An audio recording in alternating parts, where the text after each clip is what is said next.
Hey everyone, thank you for joining today. One of the things I have found with facilitator guides is it's a process that a lot of people find daunting to do. It's not something that they like to do, and I think it's my thought on this is it's because there's not a lot of structure that goes into it. It's not something that people really get excited for. And for me, I love building guidebooks. I think it's fun. I think it's a way to challenge myself. It's a way that I can make sure that we're creating a consistent culture in a company, that we can make sure that we're training consistently across different locations or different facilitators. So I thought I'd share some of my high-level ideas, the ways that we go about it, the way we work with government and Fortune 100 companies, and even the small single shingle design consultant. So I guess with that, let's get into it, right? So let's kick this off.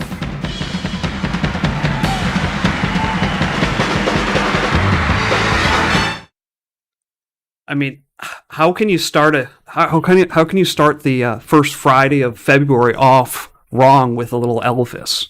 And just to kind of give you guys a little insight into my brain, one of the things, did you know today we're almost 10% through 2022.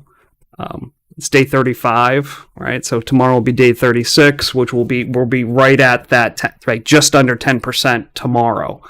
So, not that this has to do with facilitator guides, but think about, are you 10% closer to what you were trying to achieve in 2022? Or, just keep that in the back of your mind. But, I've digressed already, and we're not even like a minute and a half into the live stream. But so in regards to facilitator guides, right? Facilitator guides, it's a process of providing instruction, right? It's a way that we're providing instruction to our facilitators, instructors, whatever you want to call them, so that we can deliver material consistently in a training environment, right? So I'm looking at this really in terms of facilitator guides for instructor-led training or for virtual instructor-led training. I actually think facilitator guides should play a role when you're doing blended learning and all those, but I think that's a deeper conversation for another day. But in order, I think, to be really successful with building guidebooks, there's some things that some truths we need to just kind of buy into. One is that the facilitator guide is really the way that we can ensure that training is going to be done consistently in a single location, across multiple facilitators, and across multiple locations. I know you've probably heard, if you've watched a couple of the other live streams, you've probably heard me tell the story of, I was talking with somebody at a Fortune 500 company. Company's got a market capitalization of over $20 billion, right? So we're talking major institution in the United States. And their process for building training materials and for their instructors it's a PowerPoint. There's no facilitator guide. There's not even notes in their PowerPoint.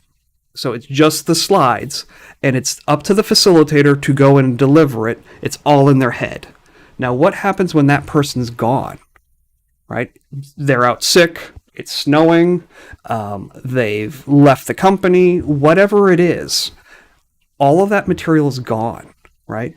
All the culture that could be created or is created through training, through how we lay out, the organizational goals and teach them, all of that was in somebody's head and has now disappeared. And so you're starting over. So if you're in that boat, or if you're a little bit further down the line but not where you want to get to, don't worry, right? It's a work in progress, right? Done is better than perfect. So we kind of figure out where we want to be and we start moving forward from there.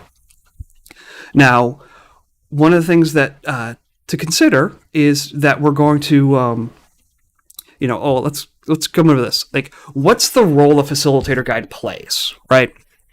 So for me, a facilitator guide takes it. There's 3 items that it really covers. One is the one that everyone thinks about, and it's what I call the reference aid, the in-the-moment reference aid, right? Say this, do this, show this, show this slide, play this video. So when we're teaching, whether it's, let's say, myself who's teaching the same course over and over again, or it's, I'm teaching, I teach it today, Sue teaches it next week, Bobby teaches it in March, that all the information is there and we're able to deliver a consistent message. We can get everything across so that regardless of who's teaching it, when it's being taught, where it's being taught, all the information is laid out. So it's that in-the-moment reference aid. It's also a study guide, right? So let's look back at the idea that, I'm going to be teaching it this week. Somebody else is teaching it next week. Someone's teaching it at a different location. One of the ways we can make sure people get, that the participants get all the information, that we're capturing everything that needs to be done, is by getting it in a guidebook. And then also providing some upfront material for the facilitator, for the producer, of what their expectations are, how they're supposed to be doing things. So not only is it what they need, here's what we need to do right now, right, when we're teaching, but it's also, here's what you need to review, here's what you need to prepare to be ready to teach that course tomorrow or next week or next month, right? So in the moment reference aid, it's also a study guide. The third item that I see it being is that it is it's a ruling document. And what do I mean by ruling document? It's that I'm of the belief that if I'm teaching something, if it's in virtual, if it's in classroom, instructor-led training, that if it's talked about, if it's going to the participant, if it's there, I need it all in one location. And for me, it's my facilitator guide. As I'm pulling up something, I've got a book next to me, but like I could reach up on the shelf, take the facilitator guide, physically, virtually, take it off the shelf, and I have everything I need to teach. So it's got, all my says, my do's, my asks, but in there also, if I'm providing handouts, right? Maybe we're doing case studies. And so I've got the case studies in there so that there's one item I need to bring from, or I have with me, right? I've captured the images of the visuals, right? The PowerPoints that I'm going to be showing, those are in there. Right? If I have a separate participant book that I've got references in my facilitator guide, like turn to page 37 for this activity, and I have the instructions for the activity in my facilitator guide, and then the participants can turn to page 37 or whatever that is, and they're able to get to it. So it's a ruling document, right? To be super geeky, it's like, if this was Lord of the Rings, this is the one ring to rule them all, and that's kind of why I could call it my ruling document, because, well, it makes me laugh. But that's, to me, those are the key points. One is it's a reference aid, and the other that's a study guide. Those are the two main roles it is. And then I always throw that ruling document in as a way to, think about it. Is how are we going to start, or what are we capturing in there? So not only that, obviously we have the role that facilitator guides play. But the other thing I think is very important, and it comes up because in doing a lot, we've as a company, as an individual, we've been doing this for years, in some cases decades, of helping people build training materials. And one of the things that we have found is that over 50% of the time people spend building their training materials. So think about, their vision, the PowerPoints, their notes, laying it out in guidebooks, all of those things. Over 50% of your development time. And if you want to put numbers to that, ATD's, they're not their most recent study because their 2020 study. They changed around how their baseline method of how they compared numbers. So if we go back to their 2019 study, they said 38 hours of development time to build 1 hour of completed training for classroom, and it was 28 hours for virtual. And I know those numbers are different now. But the general idea, let's say you had 38 hours to develop your your instructor-led training. Over 50% of that time is on stuff that's not the actual training. It's on, where do I put this on the page? Let me take my slides and make them as images and bring them over and place them on the page. What font do I use? What size do I use? Oh, I now need to, we just made changes to my slides. Let me go and resave those out as images and bring those back in. Now my images are floating. It's all this stuff that's not you working in the actual material, and it sucks up time, and more importantly, it sucks up energy, right? And I think this is one of the big reasons why people don't like building guidebooks, is you spend so much time on the mundane. And so setting yourself up to successfully do this, I think you need to set some boundaries. Like these are the guidelines. These are the rules that I work within. And so for me, I think of this as my structure. And so I break this down into, pretty simple. We have our overall course or our program, and terminology matters, right? The words I use may be different than the words you use, but the structure is still the same beneath it, right? So whether you call it a course, whether you call it a program, whether you call it a training doodad, whatever, like that's the high level thing. That's our highest level. In an English class, like if this was an essay, this is the title on our outline. So then within our programs are going to be made up of modules, right? Back to our high school essay, this is our first Roman numeral in that outline. It could also, modules, I put them at the same level as terminal objectives. It's at the same level as within PowerPoint, let's say a topic, right? So whatever terms you want to use, but think about it, this is the first level of an outline. Within our modules is built up of lessons. So lessons are the same as enabling objectives. It could be the same as a subtopic, right? In our essay outline example, it's our first Roman, or it's the uppercase letter that's indented underneath our Roman numerals. And so lessons is really where the teaching actually happens, right? This is where we have our says, our do's, our show this video, all of those things.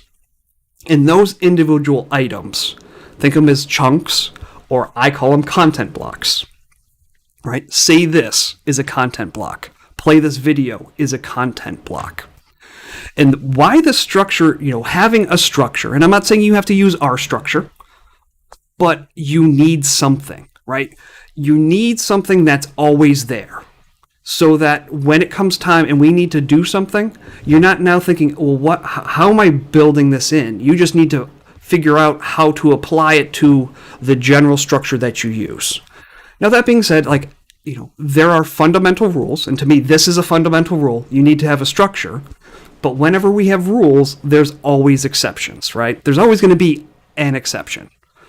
But we don't plan for the exception. We build for the majority, right? That's why our structure's there, so that 99% of the time we don't need to think about how we're going to lay it out, because we know we're going to use our structure. We just have to get what we need to do into that structure. Once we actually buy into the fact that there's a structure, it also helps us in how we go about developing our material. We can go in and now figure out and say, this material, let's say I'm building a week-long course. Well, am I having one person build it out and they're going to work from A to Z, from soup to nuts through the whole item? Or is it something that I can parse out into different pieces, right? And I can have 3 people each build a module with their subsequent lessons and content blocks in there, right? Or maybe it's just me and it's such a big program, I'd rather work at it in the individual pieces at the lesson level, and then start pulling those lessons in to build a module, and then the modules with their lessons together to build the overall program. By compartmentalizing, by breaking it up into these pieces, it helps you, depending, no matter how you want to go about building it. So that's really, that's kind of my thought process on the structure within building out our guidebooks. All right, so then the other thing I think you need to kind of consider, and this is, generally with these live streams, I like to kind of come in at a half hour, but on this one, I can already tell you, I mean, we're already 17 minutes in. This one's probably going to go a little bit longer. This is really still high level concepts on these. We're going to show a little bit of stuff as well. But one of the things I also like to do, right? I think about the roles. Well, I don't even think about them now, right? These are the roles that I use, right? It's a study guide. It's a reference aid. I'm capturing everything that could possibly be done. It's because it's my ruling document. Like fundamentally, I don't even have to think about it. Those things are just the facts for me now, right? My facts, that structure, right? Those structures are always there. Where questions come up, though, and things are things to think about, and I like to call it the big picture, right? Or begin with the end in mind, however you want to think about it. These questions, I'm going to apply it to, what we're, let's say we have to build instructor-led training or virtual instructor-led training. These questions I'm going to apply here. But we could also back these questions up prior to us, when we're looking at, the analysis phase, or, when we're trying to decide what we're going to be doing. But in here, let's say, I'm going to assume we've already kind of gone through analysis. We've got the structure of our design our design documents has kind of been laid out. And these are just going to help us kind of work our way through it. So, like, what's our goal, right? What is this course trying to achieve, right? Because if the course is to, let's say, help people develop better phone skills, right? And it's being done virtually, or it's being done in the class, right? What we're trying to achieve with the overall course is going to help us determine the best manner to lay things out, what activities, how are we doing slides, are we doing role plays, all those type of things that are going to be built into our book, and during the development phase. So knowing our goal, huge, right? What are our deliverables? So at the end of the day, when everything is said and done, in an ideal world, what are we building out? Do we have a facilitator guide? Do we need a participant guide? Do we need handouts in lieu of a participant guide or in addition to a participant guide, right? What type of visuals are we doing? Are we have PowerPoints? Do we need video? Are we going to have smaller self-paced e-learnings that are built into this, right? All of those different things we need to consider, because these are all going to be pieces that fit into our overall program. And because our overall program is tied into our ruling documents, our facilitator guide, all of this stuff needs to be laid out in there, right? How are we going about delivering this, right? So if this was, let's say, prior to building out our facilitator guide and we're having this conversation, what's the best way to deliver? Could be, is it instructor-led training? Is it virtual? Is it is it e-learning? Is it micro-learning, right? It can be all those. But once we're actually, let's say we're committed to instructor-led training, well, how are we delivering? Is it large group? Is it small group?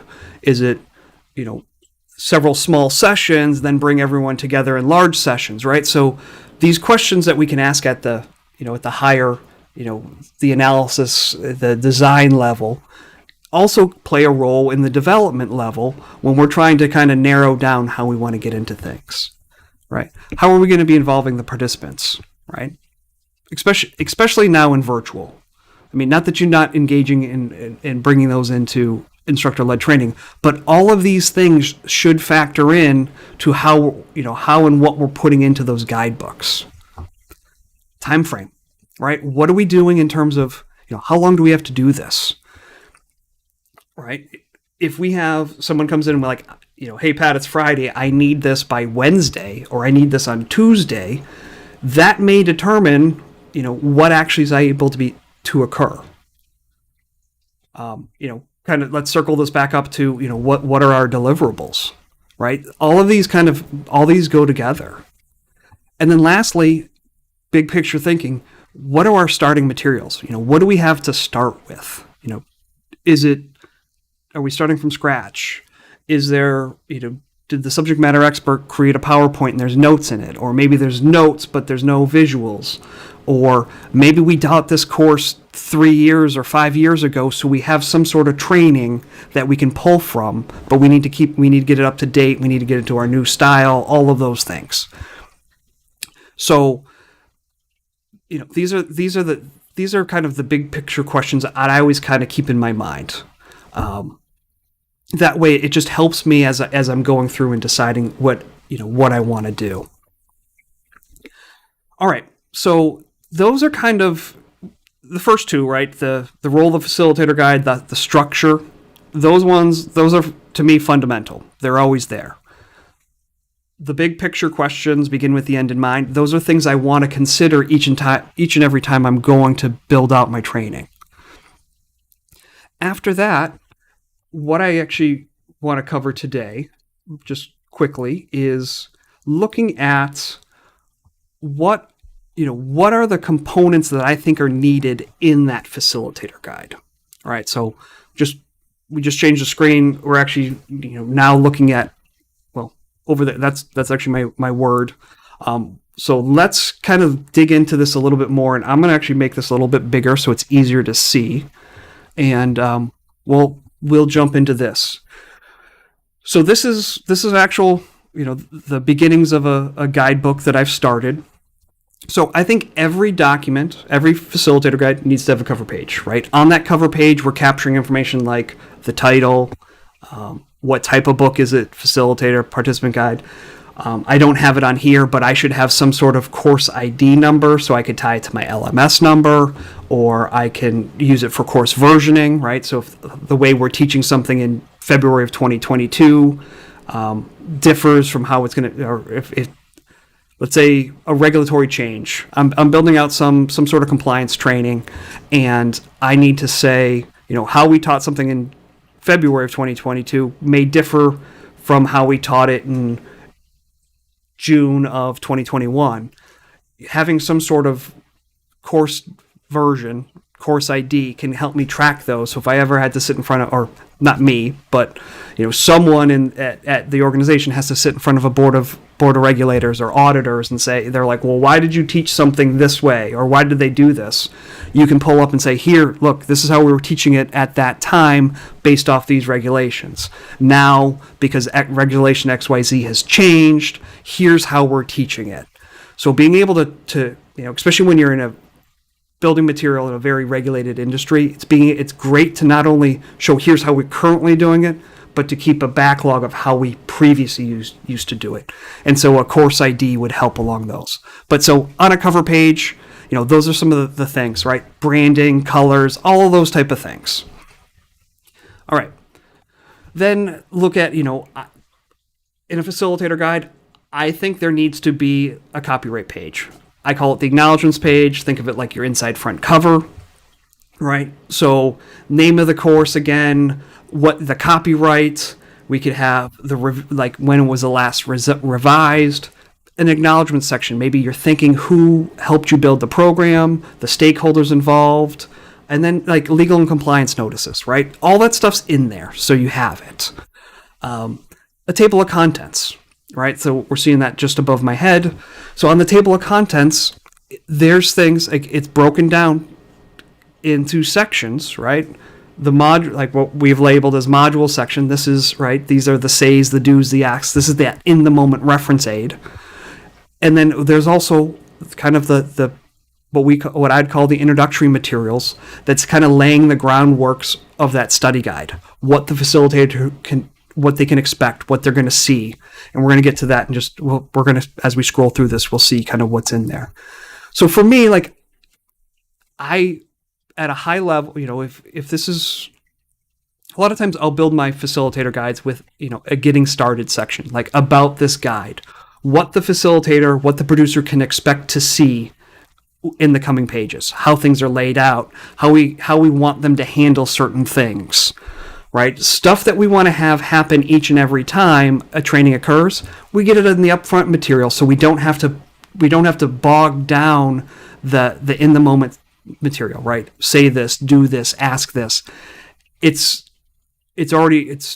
going to make the assumption, And obviously there's the whole point with assumptions, but we're going to get the information in the guidebook, set the expectation that they need to have gone through all of it, so that the material that we get up front they can cover, and we don't need to, we can keep the actual material that the facilitator's going through, the producer's going through in the moment of training. We can narrow that down, because we don't have to lay out some basic rules we want those to happen, because we set those up. We set those expectations higher up in our document. For those who've listened to me, or read some of my blogs or my posts, I'm a big believer in visual cues to drive facilitator guides. I kind of, where you're getting if you see behind me, some icons showing you kind of what's happening at that specific moment. So one of the things we put in that guidebook is a visual cues or a graphics cues page, right? This is all the different icons that they could see in the document and what they mean. I like to think of it like a map legend, right? Here's everything that is and what they could see. And I don't narrow this down. Like, I don't drop out ones that I'm currently not using, because I want the facilitator to think, if we build training, we provide it to facilitators, they then go teach it and come back and they say, it would have been better if I was able to break stuff out this way, right? When we're at the kind of going back and forth and evaluating what happened, letting them know some of the other options that they have available, we can have a better conversation flow between the facilitator and the developer. Then we'll do stuff like the program in perspective, why are we doing this course? What are the overall learning objectives? High-level program timing, information about participants, like how many people should be in the class, how the minimum we need to do, right? We're running a case study, and to do the case study, we need at least 6 people, but we know if we get more than 12, it's too many, right? So that's kind of how we can set the boundaries. In a virtual, right?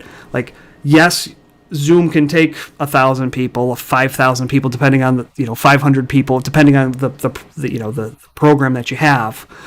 But it doesn't mean we should do that, right? So laying out in the actual material, like how many people should be doing this, how many, what's the minimum, maximum, optimum, is going to be very helpful. All right. And then things like a program preparation. What are we laying at? Like, what do we want the people to be doing, right? So in my example, like, what's the pre-work we need, or pre-work or prior knowledge and experience we need the participants to have prior to doing the training, right? This example is laid out really for a classroom environment, but like, how do we want the room set up, right? One way to ensure we have consistency is, if we want them to do something, we need to write it down. If it's not written down, it's not going to be done consistently. So if we want a room to be set up a certain way based off of what we're going to be doing in the training, put it in your guidebook, right? Put a space for it. In a virtual, obviously we're not going to lay out the room, but how are we handling your breakout rooms, right? What polls need to be loaded up into our system beforehand? Do polls need to be cleared out because they were already in there? All of those type of things. Like, if we wanted to have it be done, we need to go in and lay things out. We got to spell those out.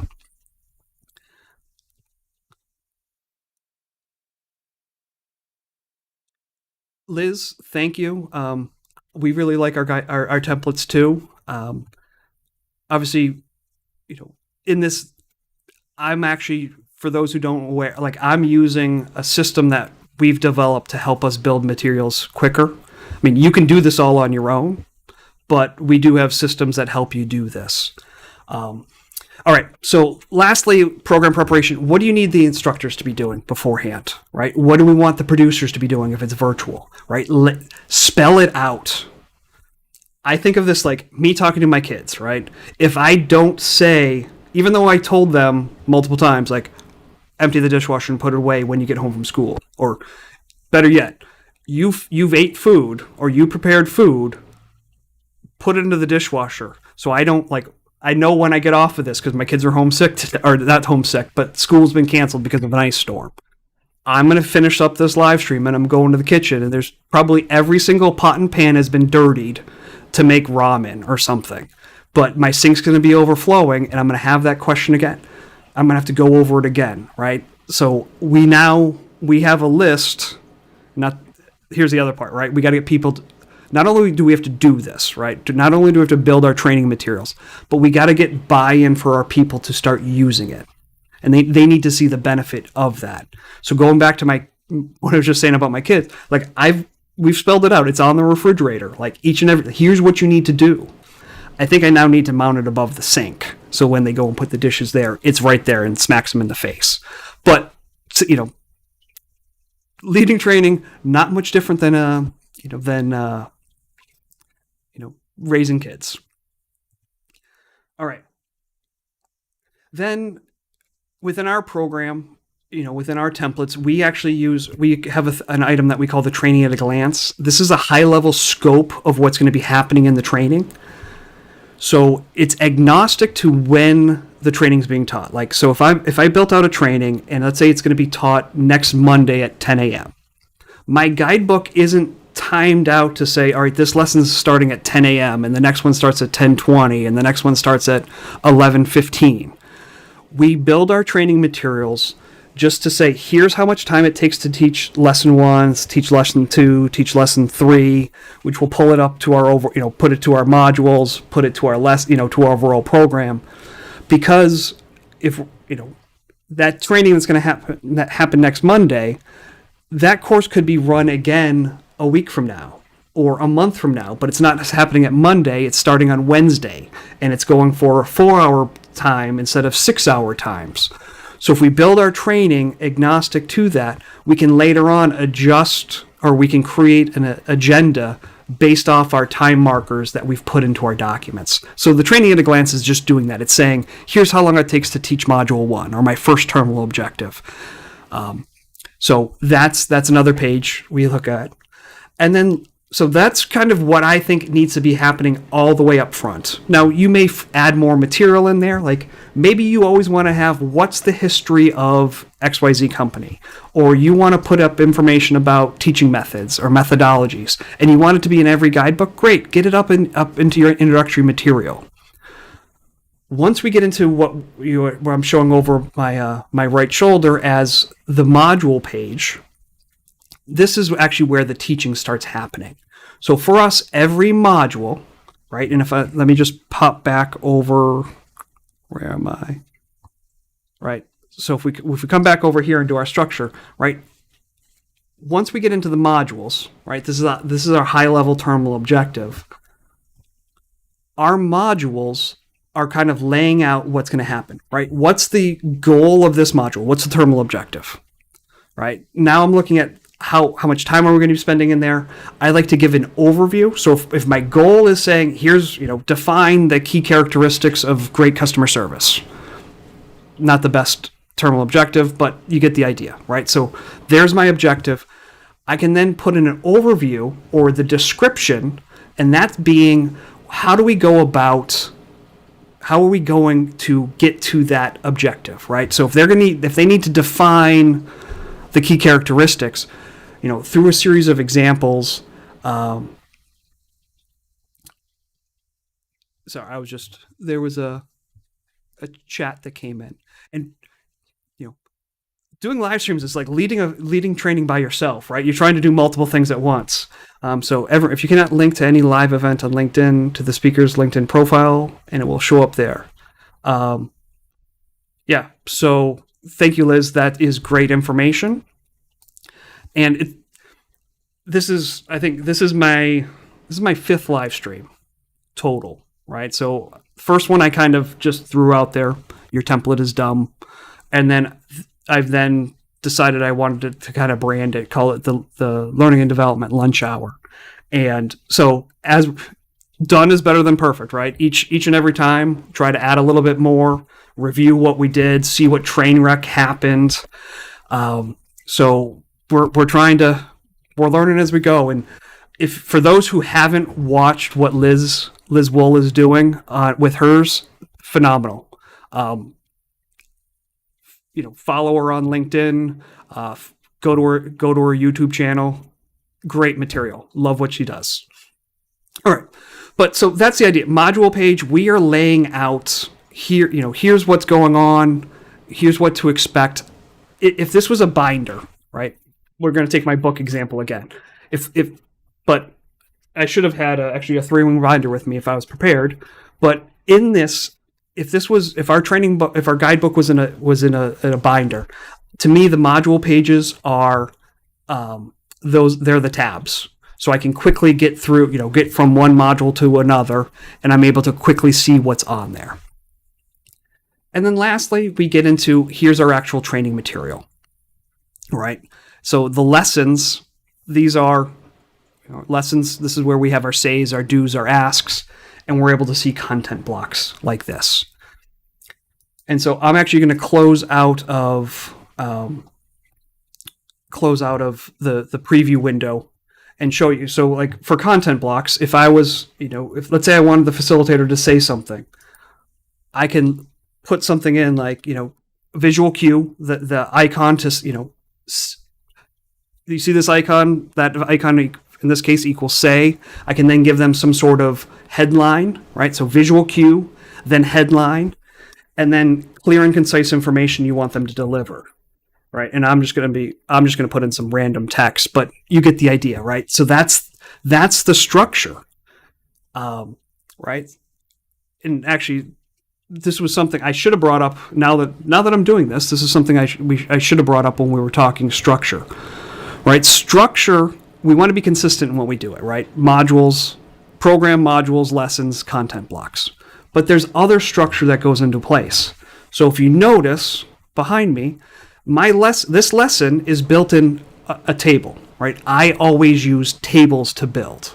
And the reason I like to use tables is because it makes it easy when I bring in information. I'm not trying to figure out where it goes in my document, right? I don't have to worry about if I make an edit, things shift because it's in the table. Now the table may resize, it grows, it shrinks, but everything's in its individual place.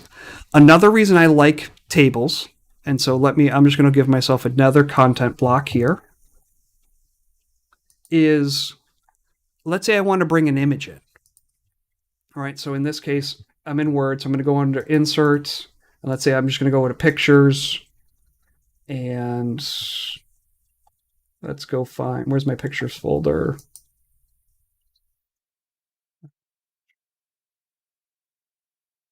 Here, these have some screenshots I know of.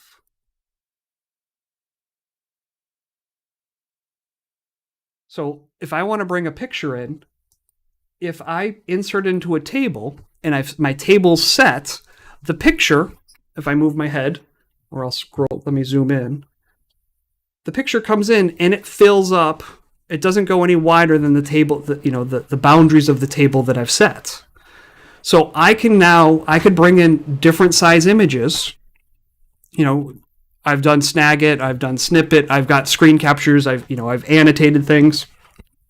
And now when I bring them in, because I use a table, if I bring that image in to my set, like in the second column, which is 4 inch, like I have it set at 4 inches wide, it always fits the 4-inch window.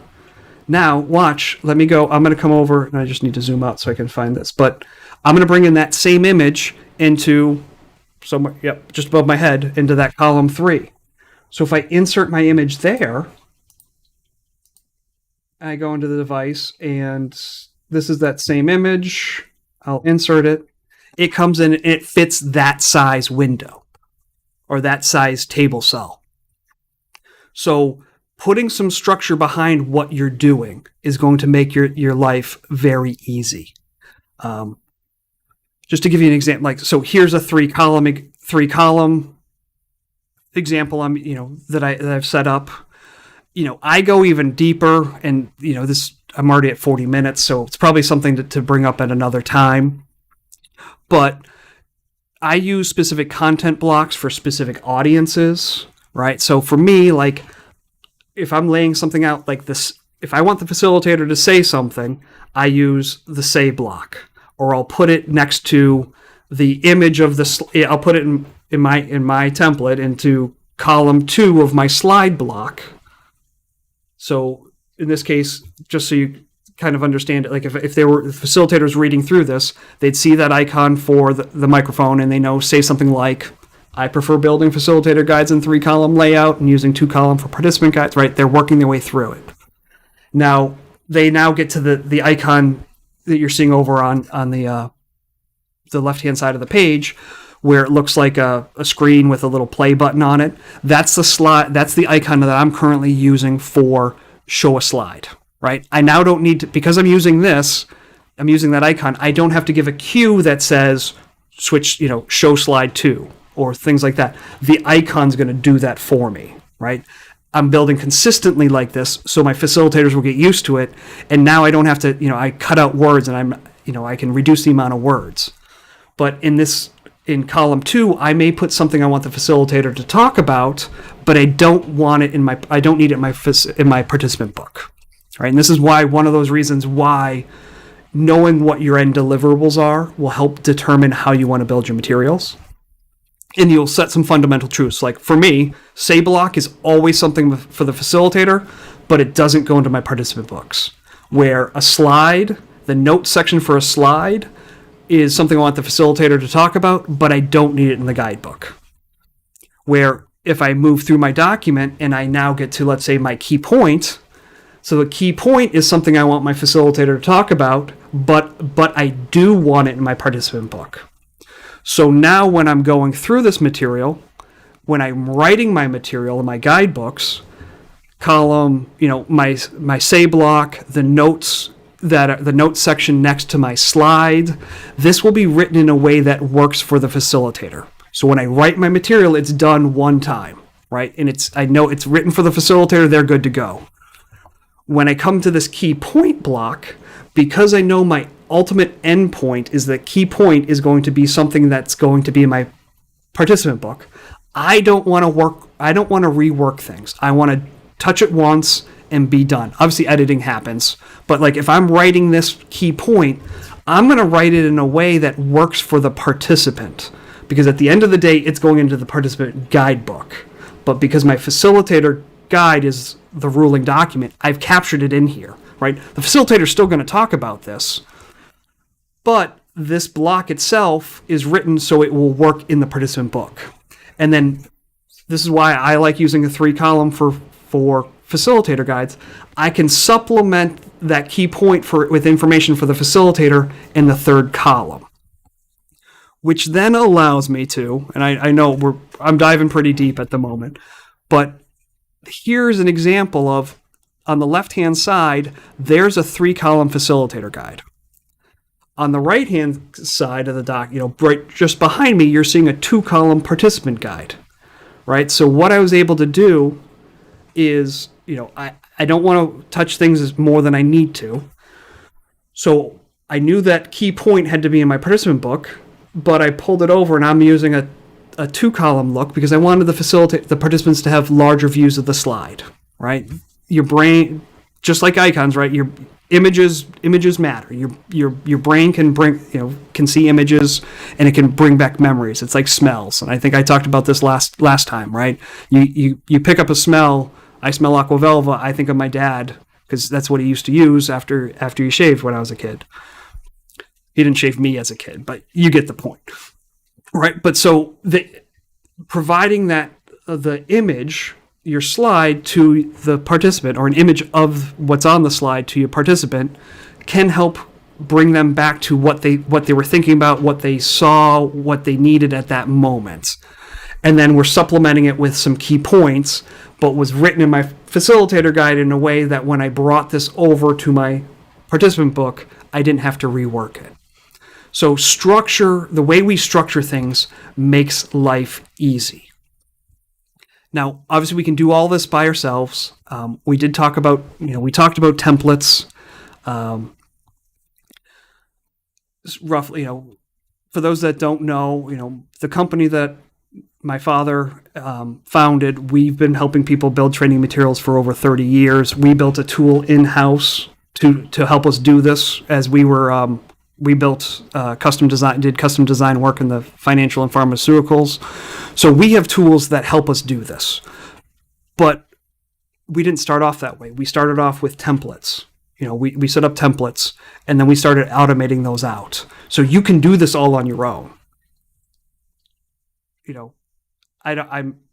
do you want to learn about my stuff? Absolutely. I'd love it, right? I'd love it if you came in and said, Pat, I want to buy your, I want Leader Guide Pro that you were just showing, because it's going to make my life easier. I can maybe be able to do things so much more, so much quicker, so much more efficiently, create more consistency. Great. But you can do this on your own. So, that's really the beginnings of it, right? And unfortunately, there isn't a magic pill, right? Tools or no tools, there isn't a magic pill.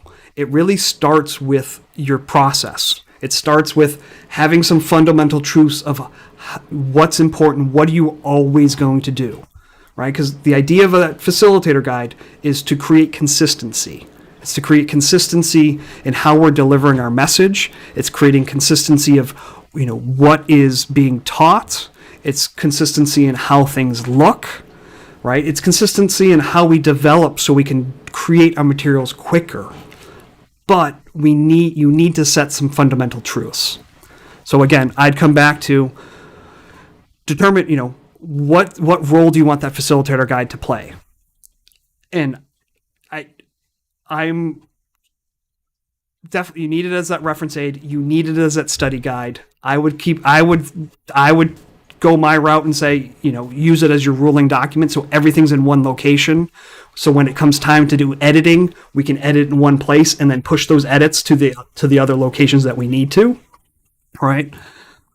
I would make sure you have some sort of structure and that it's repeatable. I would go that route. And then determine, what are those key components you want to have, right? Are we, what things do we want to have each and every time, or the majority of the time, so that we can build out the same way? But with that being said, obviously this was much longer.